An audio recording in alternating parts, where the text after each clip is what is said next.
Hello students, welcome to Rupa Venkat nature lovers. Degree complete అయ్యి CP GET ద్వారా PG చేయాలనుకుంటున్నటువంటి విద్యార్థులకి సిపి గేట్‌లో మీకున్న అలాట్‌మెంట్ ఏ విధంగా ఉంటుంది? సీట్స్‌లో అంటే కాలేజ్‌లో ఉన్న సీట్స్‌లో ఎన్ని అవైలబుల్ ఉన్నాయి? మీ కేటగిరీ వైస్‌గా ఎలాంటి పర్సెంటేజ్‌ని ఫాలో అవుతారనేదైతే రిజర్వేషన్ కేటగిరీ ఇన్ఫర్మేషన్ అయితే ఇస్తున్నాను.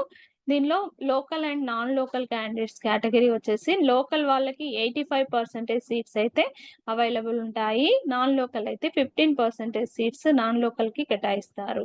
అదే ఎస్సీ, ఎస్టీ, బీసీ క్యాండిడేట్స్‌కొచ్చేసినప్పుడు ఎస్సీ క్యాండిడేట్స్‌కి ఉన్న సీట్లలో 15% సీట్స్ అలాట్‌మెంట్ అయితే ఉంటుంది.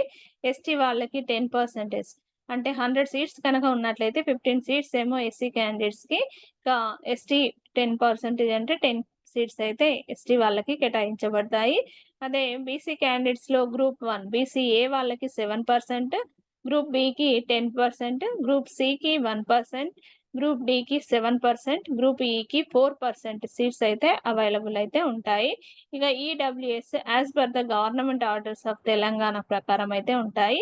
ఇదండి రిజర్వేషన్ ప్రాసెస్. కాబట్టి మీకు వచ్చినటువంటి ర్యాంక్ ఆధారంగా మీరు ఏ కాలేజ్‌లో అనుకుంటున్నారో ఆ కాలేజ్‌లో ఈ రిజర్వేషన్‌లో మీకు వస్తుందో చెక్ చేసుకోండి.